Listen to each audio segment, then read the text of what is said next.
नमस्कार, मैं हूं मिलिंद खांडेकर और आप देख रहे हैं बिहार तक। बिहार विधानसभा को लेकर हम एक विशेष सीरीज चला रहे हैं जिसमें हम विभिन्न राजनीतिक पार्टियों के जो बड़े नेता हैं उनसे बातचीत कर रहे हैं लगातार। और इसी कड़ी में आज मेरे साथ जुड़ रहे हैं राष्ट्रीय जनता दल के राष्ट्रीय प्रवक्ता, राज्यसभा सांसद मनोज झा। मनोज जी की ख्याति राजनीति से ज़्यादा एकेडमिक्स को लेकर भी रही है। प्रोफेसर है, डॉक्टर है, लेकिन आजकल पढ़ाई लिखाई तो कर ही रहे, पढ़ाने से ज़्यादा काम उनका राजनीति में है। मनोज जी, बहुत बहुत स्वागत है आपका। शुक्रिया मिलिंद जी, शुक्रिया बहुत बहुत। तो मनोज जी, आपने सीधे चुनाव पर ही बात शुरू करते हैं। आप सुप्रीम कोर्ट में याचिका करता है जो चुनाव आयोग ने स्पेशल ड्राइव चला रखी है मतदाता सूची को ठीक करने के लिए। तो इसके संदर्भ में आपकी पार्टी के नेता तेजस्वी यादव का बयान आता है कि भाई हम बाइकआउट करने पर भी विचार कर सकते हैं। तो ये कहीं ना कहीं ऐसा भी लग रहा है कि भाई ये हार के डर से ही आप लोग शोर मचा रहे हैं। देखिए मिलिंद जी, ये जाहिर है कि ये बीजेपी यही बोलेगी और सवाल चुनाव आयोग से होते हैं, चिंताएं चुनाव आयोग के समक्ष रखी जाती हैं। तो इसका अगर ये घिसा पिटा जवाब होता है तो ये तर्कहीन है। मैं ज़्यादा आपको डाइवल्ज क्या करूं, बीजेपी ने खुद एक आंतरिक सर्वे कराया है और ऐसा नहीं है कि बीजेपी के लोगों को मैं नहीं जानता हूं, वो खुद परेशान हैं। तेजस्वी जी के नेतृत्व में महागठबंधन को एज है उनके इंटरनल सर्वे में। चुनाव अभी वक्त है।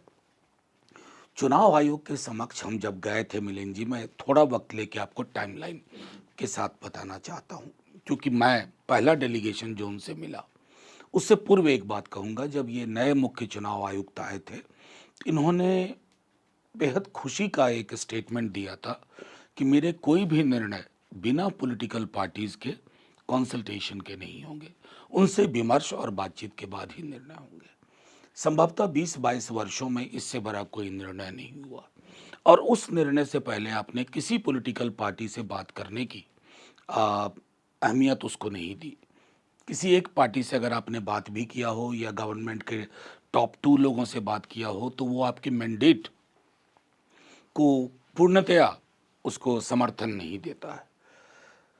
तीसरी चीज मैं कहूँगा कि 28 दिन तकरीबन का टाइम में आपने एक इतने बड़े राज्य जिसमें चुनाव की अधिसूचना संभवतः सितंबर के महीने में आ जाएगी और आपने तमाम लोगों को दस्तावेज ढूंढो अभियान में लगा दिया।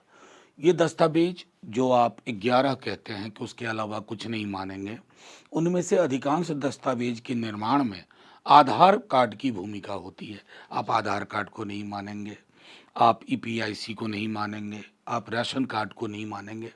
जब माननीय चुनाव आयोग के पास हम गए तो मुझको ये बात कहने में आपके समक्ष आज कोई, क्योंकि मैंने मीडिया में आके कहा था बाहर कि मैं इस मीटिंग को सौहार्दपूर्ण नहीं कह सकता।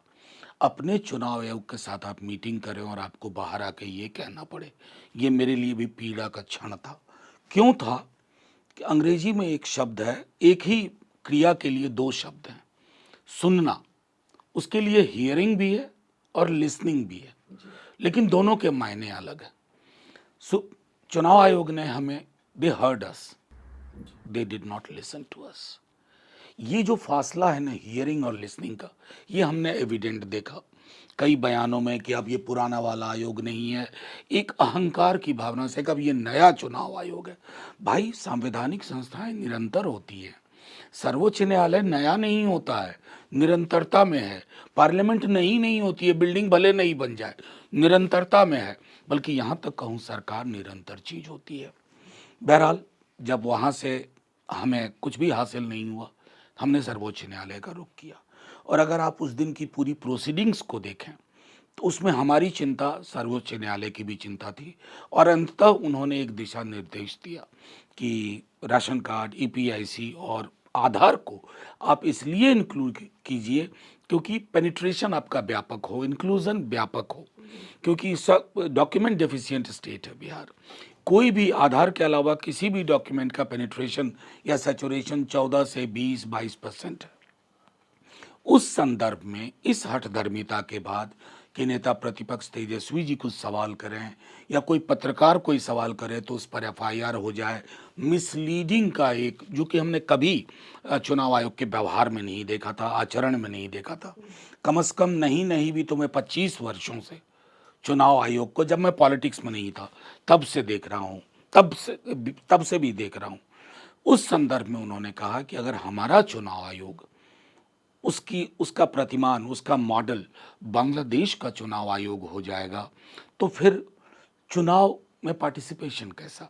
अगर आपने तय कर लिया है कि ये एक एलीट रेवोल्यूशन, एलीट कू अगेंस्ट सबाल्टर्न है, जिसमें आप दलित, पिछड़े, अल्पसंख्यक, मुसलमान, उनको आपने बेदखली की परियोजना में तब्दील कर दिया है, तो जाहिर है फिर उस विकल्प पर भी उन्होंने एक एक्सट्रीम विकल्प की बात की कि अगर परिस्थितियों में सुधार नहीं हुआ तो हम तमाम दल मिलकर ऐसा भी सोच सकते हैं। नहीं, पर ये विकल्प खुला हुआ है क्या? क्योंकि कांग्रेस की तरफ से भी आपकी जो रुख है कि ये विकल्प खुला हुआ है, इसका समर्थन किया गया मैं और जिस तरह से मिलिंद जी आपको एक बात मैं बताऊं, भगवान न करे लोकतंत्र में हमारे इलेक्शन कमीशन की साख इतनी शून्य के सूचकांक पे चला जाए कि कभी ऐसा निर्णय राज्यों में और केंद्र के लेवल पर लेना पड़े। मैं बार बार कह रहा हूँ, बांग्लादेश के चुनाव आयोग ने अपनी क्रेडिबिलिटी खो दी। हमारे यहाँ शिकायतें पहले भी होती थी चुनाव आयोग से, लेकिन क्रेडिबिलिटी कोशेंट, और ये मैं कह रहा हूँ कई सर्वे, इनफैक्ट एक if I remember correctly CSDS के एक सर्वे में चुनाव आयोग में भरोसा करने वाले वो लोगों की पिछले लोकसभा चुनाव के बाद उसमें गिरावट आई है। गिरावट आई है। मैं इसलिए कह रहा हूँ क्या ये चिंता का विषय हम सब के लिए, सत्तारूढ़ दल के लिए भी नहीं होना चाहिए? अगर वॉच डॉग का व्यवहार लैपडॉग टाइप होने लगेगा तो वो लोकतंत्र के स्वास्थ्य के लिए पर लेकिन चुनाव आयोग का ये तर्क है कि विदेशी नागरिक कैसे देश में मतदान कर सकते हैं, हम तो जो घुसपैठी हैं उनको हटा रहे हैं। देखिए, मैं एक बात सीधा कहता हूँ, हमारा कानून, हमारे राष्ट्र की अवधारणाएं, प्राथमिकताओं में चीज़ें, डोमेन सबके डिफाइंड है। ये इलेक्शन कमीशन का डोमेन नहीं है, वो डोमेन है MHA का। क्या MHA ने आउटसोर्स कर दिया वो डोमेन? तो उसके भी कोई कागजात हमने नहीं देखे। मैं बार बार कह रहा हूँ, आज जो देश की हालत आपने कर दी है, मैं सत्तारूढ़ दल से कह रहा हूँ कि बांग्ला स्पीकिंग आदमी शक के दायरे में है, और अगर वो बांग्ला स्पीकिंग होने के साथ साथ मुसलमान भी हो तो आप समझ रहे हैं 2 मिनट में बांग्लादेशी आपने डिपोर्ट कर दिया कुछ लोगों को, और फिर उनको वापस लाना पड़ा क्योंकि आपने अपने नागरिकों को डिपोर्ट कर दिया था।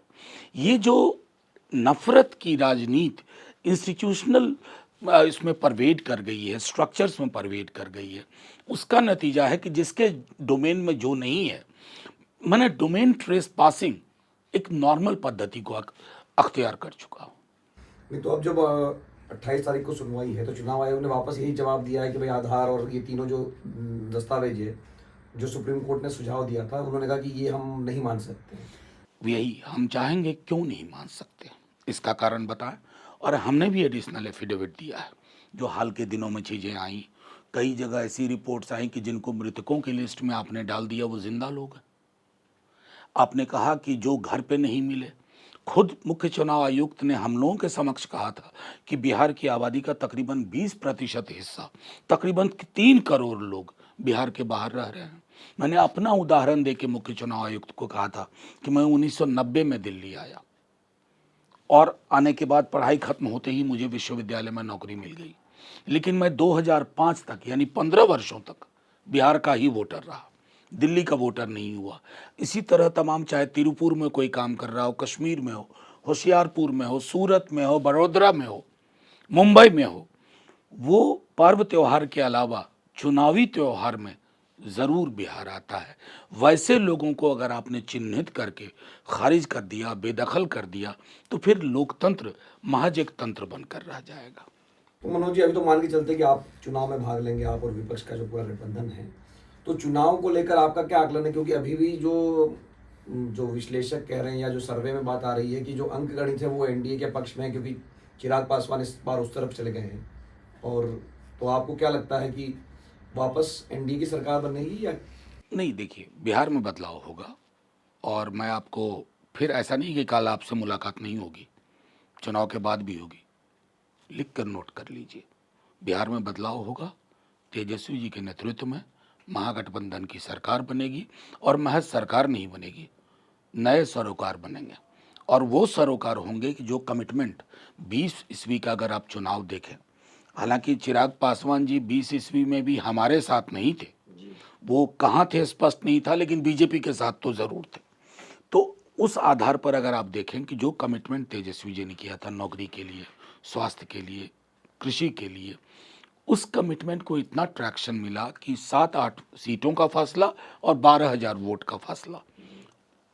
इस बार आप देख लीजिए, प्रधानमंत्री जी को अपनी जुबान बदलनी पड़ रही है। बिहार के किसी इलाके में जाइए, वो जो 17 महीने का उनका कार्यकाल था, जिसमें तकरीबन 5-5.5 लाख लोगों को नौकरी मिली, उस स्केल पर, मैं बिहार का हूँ, आज तक मैंने नौकरियां मिलती नहीं देखी थी। कोई गांव ऐसा नहीं है जिसमें 2-3 घरों में नौकरी ना गई हो। तो हर कोई ये फील कर रहा है कि यार, बाकी ठीक है, हम इनके वोटर नहीं थे, लेकिन नौकरी की बात तो इसी ने की, नौकरी तो इसी ने दी।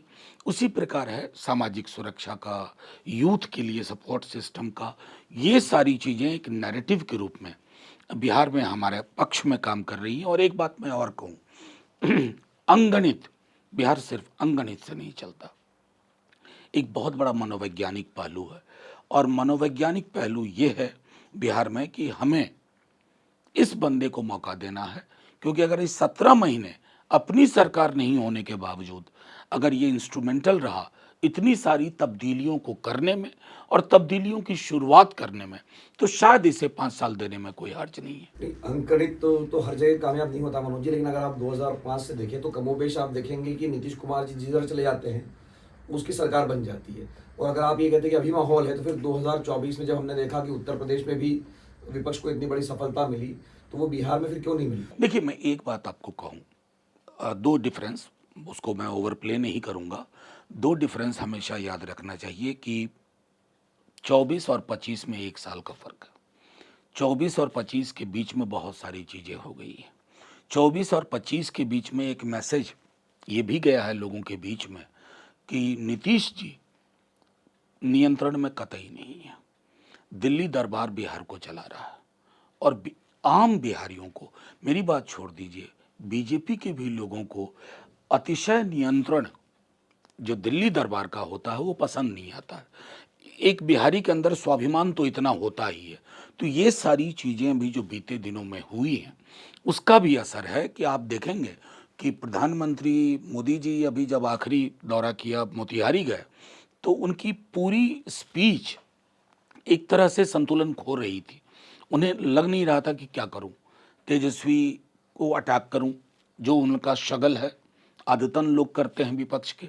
लेकिन जो मुद्दे तेजस्वी जी ने उठाए, उन मुद्दों के इर्द गिर्द ही प्रधानमंत्री को बोलना पड़ रहा है, उनकी टॉप लीडरशिप को बोलना पड़ रहा है। तो जब मुद्दे हावी होने लगते हैं ना, तो चुनाव का रंग बदल जाता है। अब यकीन मानिए मेरा। नहीं, तो आप जब ये कह रहे हैं कि आपका पलड़ा भारी है, लेकिन अगर हम 2020 में देखेंगे, अभी भी आपके महागठबंधन में सीटों का बंटवारा तय नहीं हो पा रहा है। कांग्रेस ये नहीं कह रही कि मुख्यमंत्री कौन होगा। लेकिन मैं भी पहले 2020 की बात कर लेता हूँ कि क्या कांग्रेस को ज़्यादा सीटें देना, क्योंकि आपने कहा कि अंतर बहुत कम का था, 12,000 वोटों का या 6-7 सीटों का ही अंतर था, तो कांग्रेस को ज़्यादा सीटें मिलना कहीं ना कहीं आपके हार का कारण? देखिए, एक बात हम सबको माननी चाहिए, अतीत के विश्लेषण से भविष्य के फैसले नहीं होते हैं। अतीत में ये सीटें मिली, भविष्य में क्या होगा, सीटों के नंबर पे हम बात नहीं कर सकते, क्योंकि वो काम है, साथ बैठा जाएगा, विनेबिलिटी अल्टीमेट क्राइटेरिया होगी, एकमात्र क्राइटेरिया होगी। लेकिन कोई पॉलिटिकल एंटिटी जो 20 में थी वो 25 में वही नहीं है। बदलाव हुए हैं, वोटों की चर्निंग हुई है, अलग अलग समूह आके जुड़े हैं। इसलिए मैं कह रहा हूं कि 20 के को एक आर्काइवल सिर्फ चीज के रूप में देखिए। वो आर्काइवल मटेरियल, वो पुरातत्व का अंश है, उससे वर्तमान और भविष्य की राजनीति तय नहीं होगी। नहीं, पर कांग्रेस तो इस गठबंधन की कमजोर कड़ी मानी ही जा रही है। ये मीडिया में ज़्यादा लोग चर्चा करते हैं। तेजस्वी जी या हमारे बाकी सहयोगी दल सीपीआईएमएल, सीपीआई, सीपीएम, वीआईपी का ये मानना नहीं है, कोई भी कड़ी कमज़ोर नहीं होती है। मैंने बीजेपी को भी देखा है, चेतना में था जब बीजेपी की ऑबिचुअरी लोगों ने लिख दी थी, 2 सीट थी बीजेपी की पूरे देश में, तो ऑबिचुअरी नहीं लिखनी चाहिए। जनता मालिक होती है और जनता ने अगर मन बना लिया तो किस पार्टी को कब ट्रैक्शन 6 महीने के अंदर मिल जाए कोई नहीं जानता। नहीं तो इस बार एक नए खिलाड़ी जो कि मीडिया में या सोशल मीडिया में काफ़ी शोर मचा रहे हैं, प्रशांत किशोर, तेजस्वी जी को बार बार नवी फेल कह रहे हैं, तो उनका क्या प्रभाव होगा चुनाव में? देखिए, अब उनके बारे में वो दूसरों के बारे में वो टिप्पणी बहुत करते हैं, लेकिन मेरी लीडरशिप और हम उस तरह की टिप्पणियां नहीं करते हैं। अशोभनीय टिप्पणियां तो मैं कभी नहीं करूंगा, कतई नहीं करूंगा। और वो चाहें तो कुछ भी कहें। हमारा ये मानना है कि तेजस्वी जी के संदर्भ में, वो नए वाले प्रशांत जी हों या कोई भी हो, शिक्षा और ज्ञान के बीच में बड़ा फासला होता है। मैं बहुत शिक्षित हूँ तो ज़रूरी नहीं है कि मैं ज्ञानवान भी हूँ। और मैंने कल भी किसी से बातचीत में कहा था, जो मिलिंद जी मैं आपसे भी कह रहा हूँ, तेजस्वी जी ने 15 से 17 और 22 से 24 की जनवरी तक कई पोर्टफोलियो संभाले।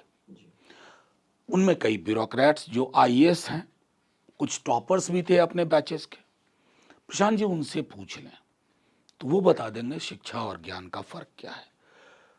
और मैं समझता हूँ इससे ज़्यादा कई उदाहरण मैं दे सकता हूँ। जब मैं पढ़ता हूँ पूरा इतिहास कांग्रेस का ही, तो सबसे कद्दावर नेता तो मुझे के कामराज नजर आते हैं।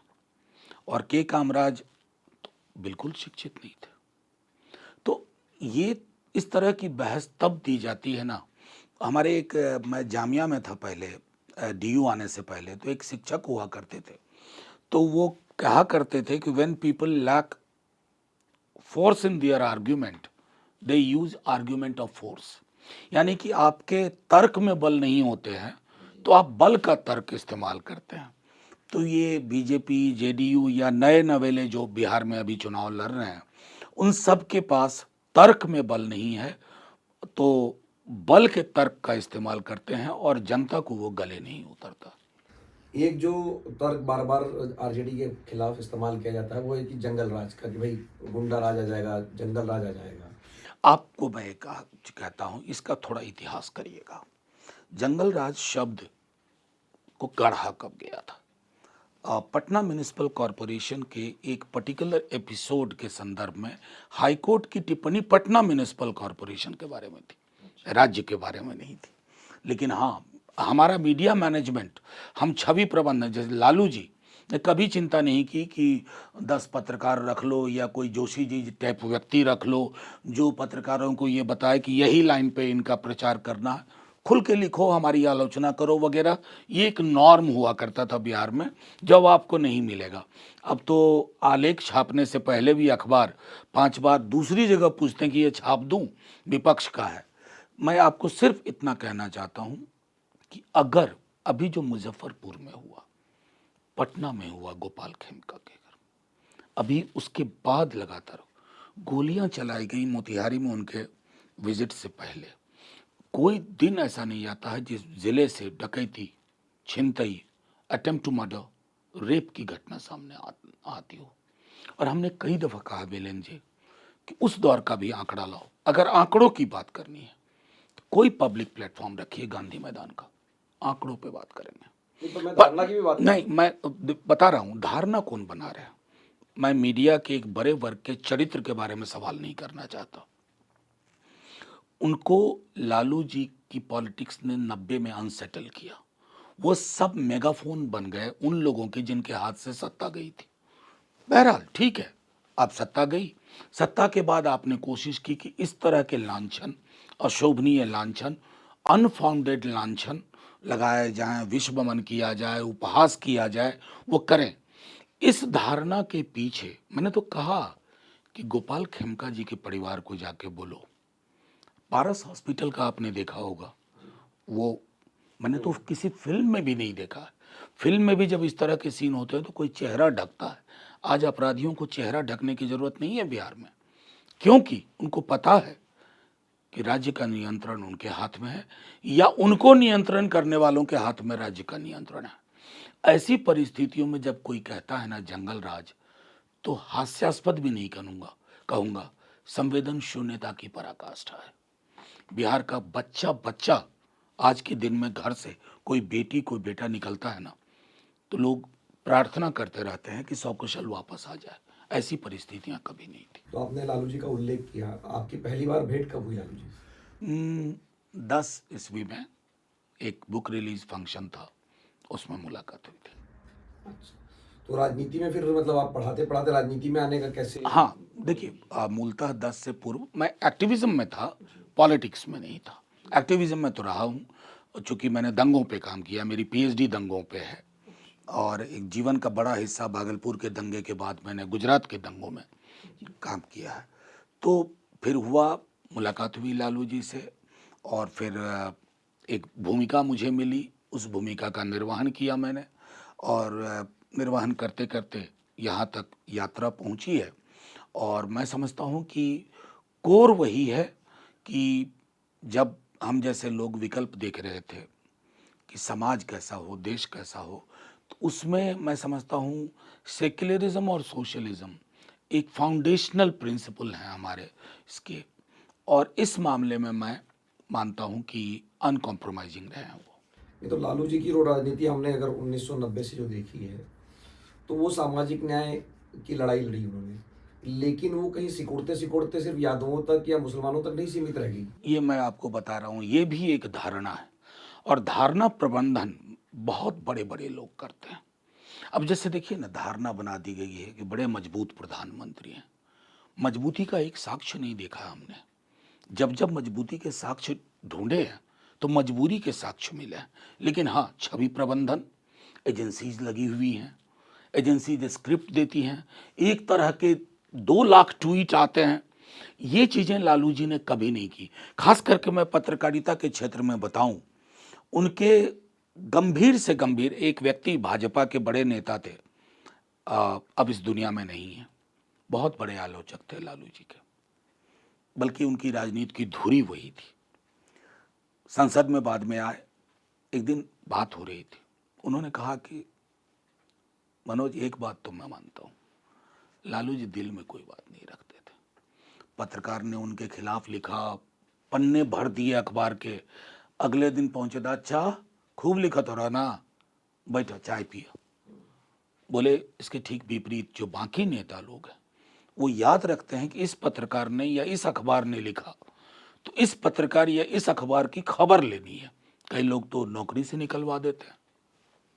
मैं समझता हूं कि ये धारणा और छवि प्रबंधन एक ऐसी चीज बन गई है जो बड़े लोगों के हाथ में है, और इससे या तो आप उसी तरह की एजेंसी हायर करके लड़िए, या समय के की धारा को चलने दीजिए, और कई सारी धारणाएं निर्मूल साबित हो गई हैं, ये भी निर्मूल साबित होंगी। नहीं, पर मनोज जी, एक और आरोप जो प्रधानमंत्री ने भी हाल में अपनी रैली में लगाया था, वो बार बार ये बात कहते हैं कि भाई सामाजिक न्याय की लड़ाई है। मैंने जैसे कहा कि भाई एक धारणा ये वाली है, दूसरी ये कि अब परिवारवाद पर ही आ गई कि उनका बेटा ही मुख्यमंत्री बनेगा। एक बात बताइए, जाहिर है कि एकमात्र लालू जी तो नेता नहीं है जिनके पुत्र या पुत्री राजनीति में हैं, बहुत लोग हैं। क्या ये लोकतंत्र में ये ताज थोड़े ही होता है कि लालू जी ने कहा आओ तेजस्वी, ये ताज तुम्हारे सिर पे रखता हूं। तेजस्वी यादव जी को राघोपुर जाना पड़ा, घर घर घूम करके वोट लेना पड़ा, जीता और जितवाया। मैं समझता हूं कि सिर्फ एक सिंगुलर नैरेटिव कि परिवारवाद, कई परिवार डूब गए क्योंकि उनके अंदर वो कैपेसिटी नहीं थी कैरी फॉरवर्ड करने की। मैं समझता हूं उस दृष्टिकोण से अगर आप देखें, आज की डेट में सबसे बड़ी पार्टी बनवा के लाए अपनी पार्टी को, मात्र 12,000 वोटों का डिफरेंस रहा। तो तब इस तरह की टिप्पणी करना उस व्यक्ति द्वारा, मैं एक लाइटर नोट में कहूं, अगर बीजेपी के परिवारवादी सदस्यों, सांसदों, विधायकों की कैलेंडर में एक लिस्ट बने, तो साल के 365 दिन होते हैं तकरीबन, हर डेट पे किसी न किसी का चेहरा होगा, जनवरी से लेकर दिसंबर तक। नहीं, तो ये बात इस बीच में हमने ये भी देखा कि उनके जो दूसरे बेटे तेज प्रताप यादव, उनको उन्होंने परिवार से भी निकाल दिया, पार्टी से भी निकाल दिया, और वो अब अपनी पार्टी बनाने की बात कर रहे हैं। देखिए, कुछ फैसले इस तरह के होते हैं, उनको सार्वजनिक जीवन में पार्टी के नेता, सबसे बड़े अध्यक्ष जी ने फैसला किया, तो इसको वहीं रहने दिया जाए, बाकी क्या आगे कैसे होता है वो पर जो महागठबंधन है वो अभी भी तेजस्वी जी को मुख्यमंत्री के तौर पे क्यों नहीं पेश कर रहा है? किसने कहा ऐसा? आपको मैं उदाहरण देता हूँ, आप विजुअल चेक कर लीजिएगा। मैं पीसी कर रहा था, साथ में महागठबंधन के सब लोग थे, और मैंने कहा कि महागठबंधन का लीडर कौन है, इसके लिए रॉकेट साइंस के ज्ञान की जरूरत नहीं है। और यही लाइन कमोबेश सबों ने दोहराई। अब ये कहना कि घोषित ऐसे करके ताजपोशी थोड़ी ही है, बच्चा बच्चा जानता है, हर कोने में पता है कि विकल्प का चेहरा कौन है। और मैं समझता हूं ये एकेडमिक डिस्कशन के लिए दिल्ली पटना में ठीक है, लेकिन अगर इसको जमीन पर देखें, इसमें तो फिर सीटों के बंटवारों में क्यों देर हो रही है? देर बिल्कुल नहीं है। अच्छा, उधर हो गया क्या बंटवारा? बिल्कुल नहीं हुआ है। हमारे यहाँ के बंटवारे में तो कशमकश की खबर आपको नहीं जा रही होगी, वहां की कशमकश की खबरें मैं प्रतिदिन सुनता हूँ। सोशल मीडिया देख लीजिए, आपको स्पष्ट हो जाएगा। मैं बता रहा हूँ, फ्लॉलेस होगा सब कुछ। थोड़ी सी भी किसी की पेशानी पे आप बल नहीं देखेंगे, क्योंकि तमाम दलों के बीच में एक अंडरस्टैंडिंग है, और वो सबसे खूबसूरत अंडरस्टैंडिंग है कि हमें लोगों को एक नई सरकार देनी है। तो विनेबिलिटी के अलावा कोई क्राइटेरिया नहीं।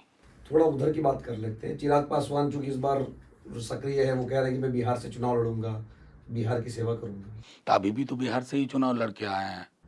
विधानसभा का चुनाव लड़ा। पहला जमुई से था, अभी हाजीपुर से हैं, तो वो बिहारी है। और मतलब किसने रोका है? मतलब अ, लोग लड़ रहे हैं, आप भी लड़िए। ये तो घोषणा करने की चीज़ नहीं है, आप सांसद हैं। और बीच बीच में वो वहाँ के लॉ एंड ऑर्डर के बारे में भी चिंता व्यक्त करते हैं।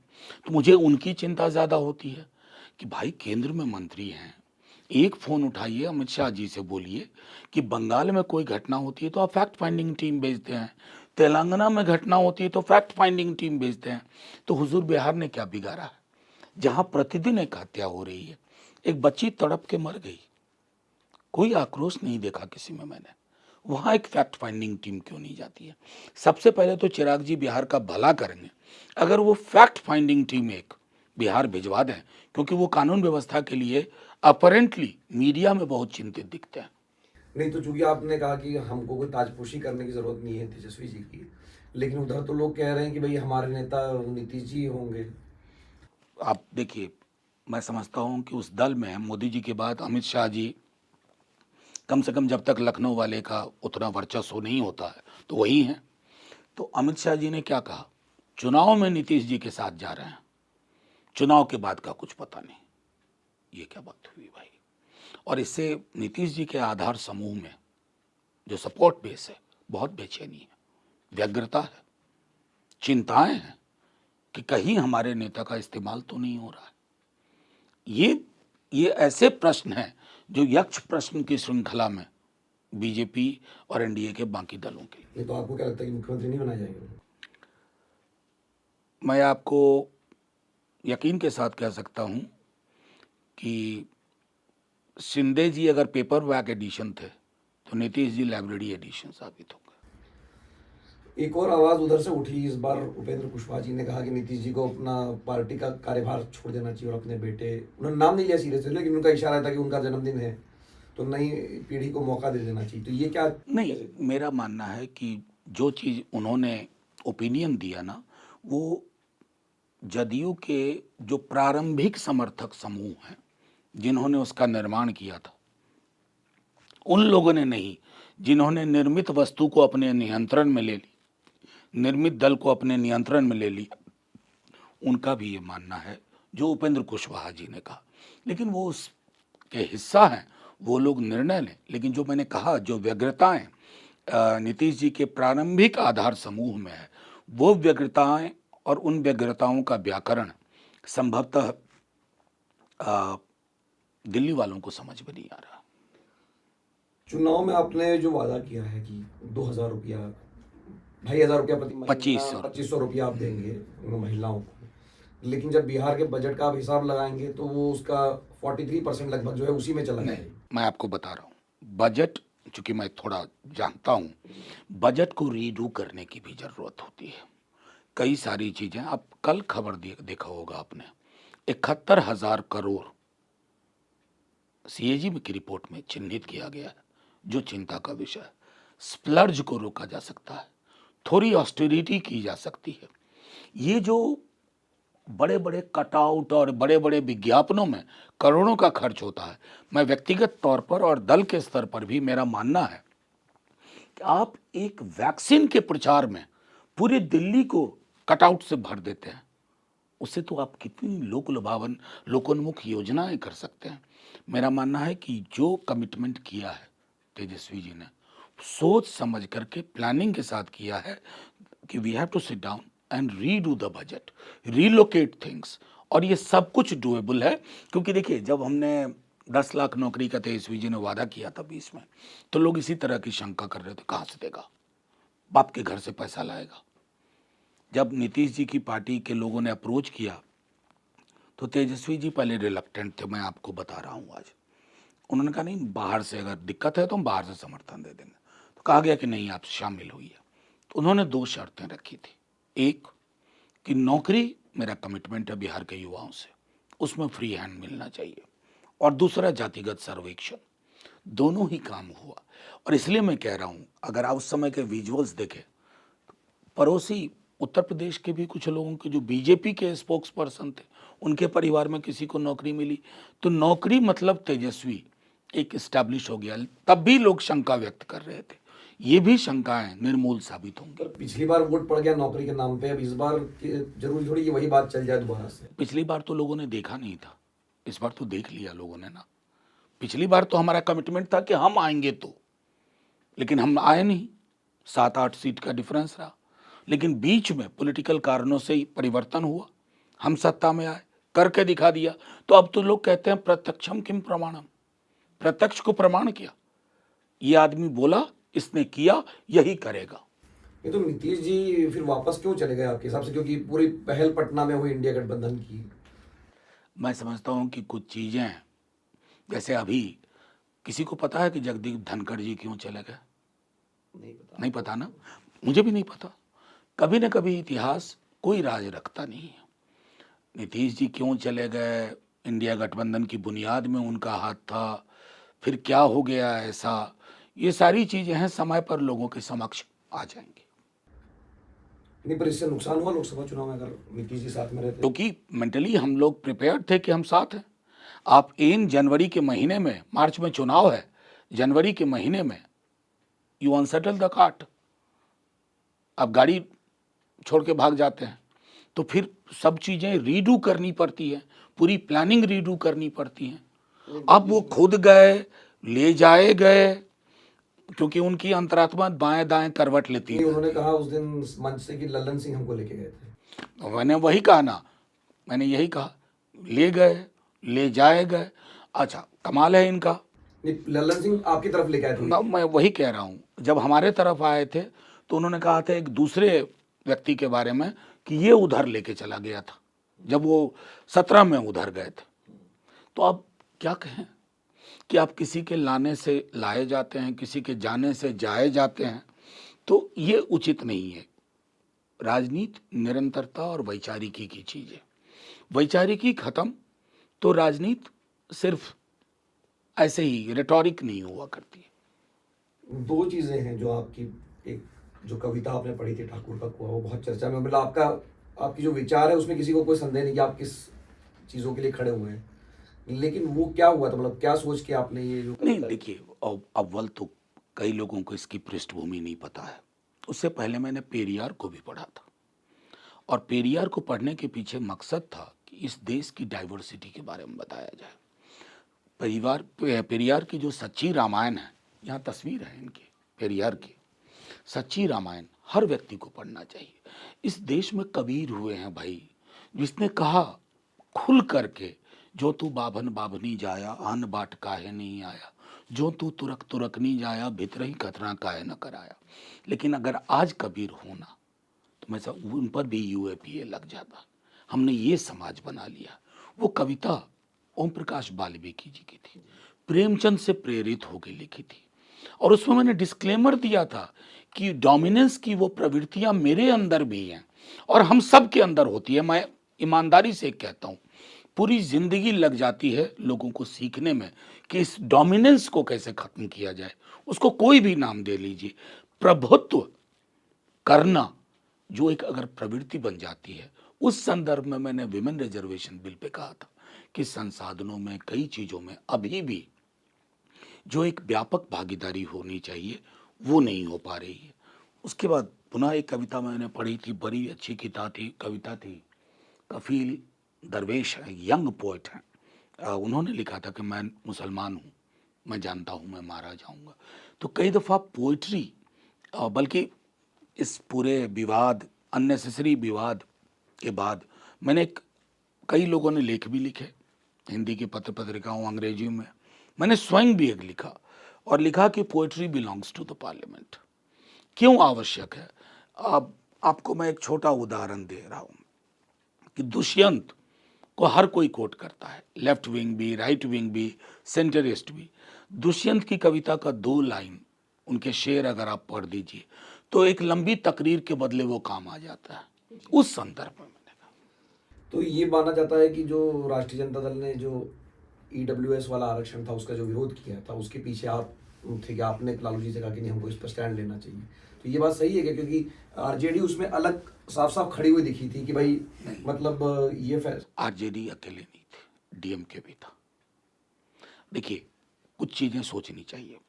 अब आज वो हो गया, लेकिन मैं आपको बता रहा हूँ, हम संविधान के दायरे में चीज़ों को देख रहे थे। आर्टिकल 15-16 को लोग पढ़े, वो क्या कहता है? Socially and educationally backwardness. और मैं आज आपको कहूँ, मैंने भाषण दिया, बिन अनर्गल मेरी पार्टी, मेरी लीडरशिप पे आरोप लगे, लेकिन सर्वोच्च न्यायालय ने उद्धृत करके जो सवाल मैंने उठाए थे वही पूछे। ये अलग मसला है कि उसको एक्सेप्ट कर लिया गया। जैसे मैं आपको छोटी एक बात बताता हूँ, मंडल कमीशन आया ना, तो इतने दस्तावेज आए, एंथ्रोपोलॉजिकल रिपोर्ट्स आए, एविडेंस आए। इस केस में कोई एविडेंस नहीं। सुप्रीम कोर्ट ने पूछा, यही हमने पूछा था। और अगर कई दफा मैं समझता हूँ सभी समाज को, वर्ग को ये सोचना होगा कि संवैधानिक दायरे में कोई बात रखना, कोई सवाल उठाना किसी जाति के खिलाफ नहीं होता है। संवैधानिक सरोकार इस देश में सर्वोपरि है, लेकिन इस देश की रवायतें बदल रही हैं, परंपराएं बदल रही हैं। टेलीविज़न पर कोई एक धार्मिक व्यक्ति, किसी भी धर्म का हो, वो आता है, एक्सट्रीम का कोई स्टेटमेंट देता है, और अगले दिन न्यूज़ एजेंसीज और न्यूज़ रिपोर्टर्स उस एक्सट्रीम स्टेटमेंट पे आपसे बयान मांगता है। और तब अगर हम उनसे कहें कि मैं संविधान के अलावा किसी को नहीं मानता, किसी को नहीं, ईश्वर मेरी व्यक्तिगत आस्था की चीज़ है। नहीं, पर इससे मनोज जी, ये जो मैं वापस धारणा शब्द का प्रयोग कर रहा हूँ कि जो आरजेडी एक अपर कास्ट या अपर क्लास विरोधी पार्टी, इस छवि को और मतलब पक्का किया उस फैसले ने। नहीं, मेरा कतई नहीं मानना है। वो एक ऐतिहासिक क्षण था, उस क्षण में संवैधानिक बातें रखी गई थी। और मैं बार बार कह रहा हूं कि अगर ऐसा ही होता तो सर्वोच्च न्यायालय ने वही सवाल ना पूछे होते जो सवाल हमने अंदर किए थे। और ये आप भी मानेंगे कि कोई भी अफर्मेटिव एक्शन प्रोग्राम, मैंने कहा भी था, आरक्षण को इस देश की एक बड़ी आबादी गरीबी उन्मूलन कार्यक्रम समझती है। बाबा साहब भीमराव अंबेडकर की सोच ये नहीं थी, नेहरू की सोच ये नहीं थी। क्यों नहीं थी ये सोच? क्योंकि ये रिप्रेजेंटेशन का मसला है, प्रतिनिधित्व का मसला है। आप पॉवर्टी इरेडिकेशन के लिए प्रोग्राम लाइए, पॉवर्टी इरेडिकेशन का ये कार्यक्रम नहीं, लेकिन एक व्यापक, मैंने कहा ना, ये धारणा जो बनाते हैं लोग, उस धारणा ने मुझे विलन बनाने की कोशिश की, मेरी पार्टी को ये किया। लेकिन ये सारी चीज़ें धीरे धीरे सेटल डाउन हो जाती है, धीरे धीरे उस पर से कई परतें, जो कहते हैं ना परत दर परत प्याज की तरह, वो उतरना शुरू हो जाता है। और तमाम इस प्रकार की जो गलत धारणाएं मीडिया के एक वर्ग ने, जिनके वर्ग चरित्र के बारे में आप मुझसे कम नहीं जानते होंगे, उनको शिकायतें रहती हैं, लेकिन वो सब भी समय के साथ खत्म हो रही हैं। आखिर में मनोज जी, ये जो पिछले साल का लोकसभा चुनाव का नतीजा आया, मैंने आपके भी भाषण सुने उसके बाद में, तो कहीं 240 पर रोकने में ही जल्दबाजी नहीं हो गई सेलिब्रेशन में कि भाई मतलब बीजेपी को बहुमत नहीं मिला? क्योंकि उसके बाद जितने भी विधानसभा चुनाव हुए बीजेपी एक के बाद एक जीतती चली गई। देखिए, अव्वल तो सेलिब्रेशन नहीं था ये। सेलिब्रेशन से मेरा मतलब, मैं उसको कोट अनकोट सेलिब्रेशन इस तरह से कह रहा हूँ, नहीं, लोगों को लगा आप कि भाई उस संदर्भ में देखिए कि एक पार्टी, उसके टॉप लीडरशिप अब की बार 400 पार एक मेजॉरिटेरियन एजेंडे के साथ जा रहे थे।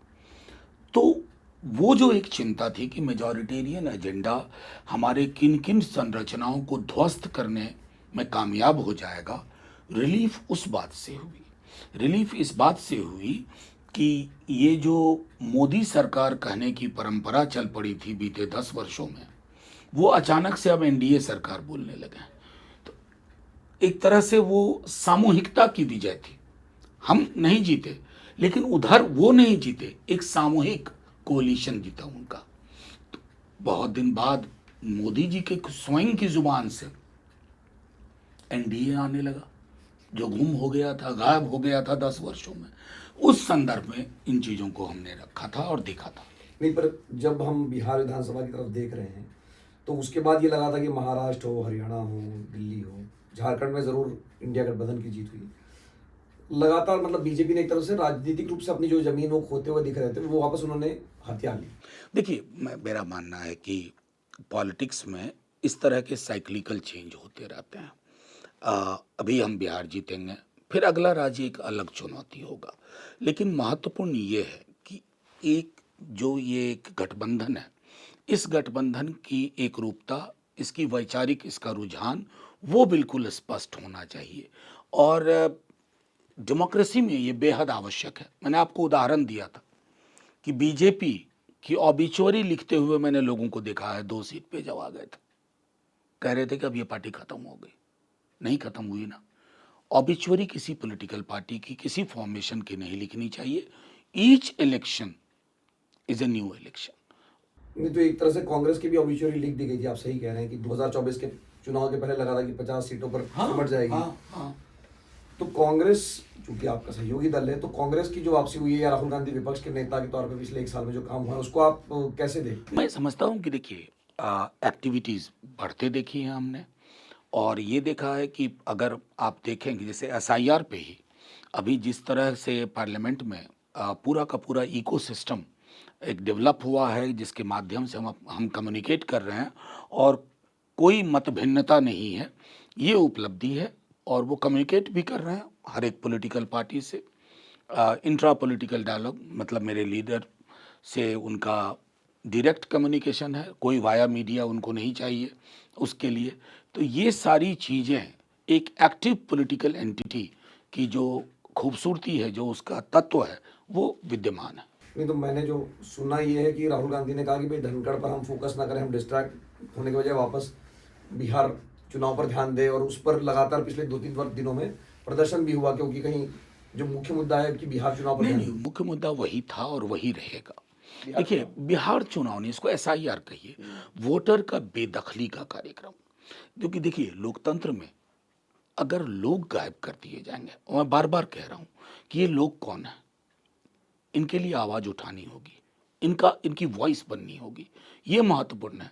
जगदीप धनखड़ साहब का इस्तीफा क्यों हुआ, जैसे मैंने कहा आपसे कि ये अद्भुत देश है। कुछ दिन के लिए किसी राज को आप छुपा सकते हैं, हमेशा के लिए कतई नहीं। नहीं तो आप भी चूंकि राज्यसभा में धनखड़ साहब के साथ काम किया, तो आपकी क्या अंडरस्टैंडिंग है, क्यों इस्तीफा हुआ? देखिए, वो कहना बड़ा मुश्किल है कि इस्तीफा क्यों हुआ, लेकिन मैं इस सरकार को जितना जानता हूं, एक अंग्रेजी में शब्द है ओपेसिटी। इनके ज़्यादातर निर्णय गैर पारदर्शी होते हैं। कब कौन सा फैसला अचानक से हो जाए, वो अचानक नहीं होता है।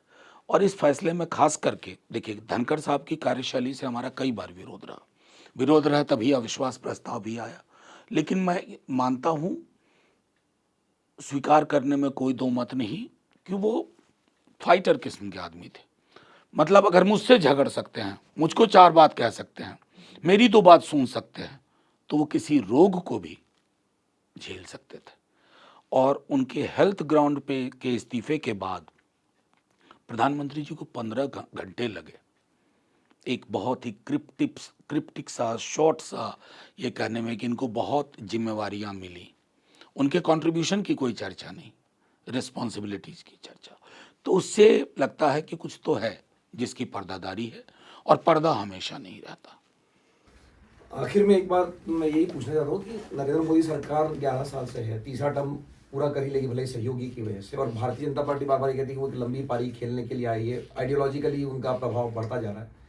तो एक राजनीतिक शास्त्र के मतलब शिक्षक होने के नाते मैं पूछ रहा हूँ आपसे कि ये आपको क्या लगता है कि ये, क्योंकि एक तरह से एक ज़माने में कांग्रेस का दौर चला था, बहुत उसका डोमिनेंस था, अब भारतीय जनता पार्टी का डोमिनेंस है, तो ये आप किस तरफ जाते हुए देखते हैं? देखिए, मेरा सीधे मानना है कि अगर सिर्फ हिंदुस्तान मत देखिए, ग्लोबल अगर ट्रेंड देखिए, तो एक राइट विंग शिफ्ट ग्लोबली हुआ था, और उस राइट विंग शिफ्ट में बहुत सारे कारक होते हैं। कुछ हमारी भी गलतियां होती हैं, कुछ रियल इश्यूज से डाइग्रेशन का भी मुद्दा होता है। लेकिन अगर उसी साइकिल को आप देखें तो दुनिया के कई हिस्सों में उस साइकिल ने अपना वक्त पूरा कर लिया। अपने यहाँ भी अगर आप देखें तो मेरा मानना है कि जो एसेंशियली एक सोशल जस्टिस या इस तरह के जो मुद्दों से इंस्पायर्ड कोई भी पॉलिटिकल पार्टी हो, उसको लार्जर स्पेस अब मिल रहा है। अब एक ज्योतिष की तरह कहना ये मुश्किल है कि कब ये खात्मा हो जाएगा, लेकिन मेरा मानना है कि ये ढलान पे अब हैं। वो ओस्वाल्ड स्पेंगलर की एक थी rise and fall of civilisation, तो उसी तरह से कि अगर मैं इसको पैराफ्रेज करूं, rise and fall of ideology, वो मैं देख रहा हूं। बहुत बहुत धन्यवाद मनोज जी इस बातचीत के लिए। तो हमारे साथ जुड़े थे मनोज झा जी, इन्होंने बिहार चुनाव, देश की राजनीति पर लंबी बात की। इनकी जो याचिका है उस पर फिर से सोमवार को सुनवाई होनी है कि बिहार में जिस तरह से वोटर लिस्ट बनाई जा रही है उसको जो चुनौती दी गई है। उन्होंने ये भी बताया कि एक एडिशनल एफिडेविट भी उन्होंने फाइल किया है, जो चुनाव आयोग का भी जवाब आया है। तो उस सुनवाई पर तो हमारी नज़र रहेगी, लेकिन मनोज जी को ये भरोसा है कि राष्ट्रीय जनता दल के नेतृत्व में जो गठबंधन है वो बिहार में अगली सरकार बनाएगा। तो एक बार फिर से मनोज जी इस बातचीत के लिए बहुत बहुत धन्यवाद। बहुत बहुत थैंक यू।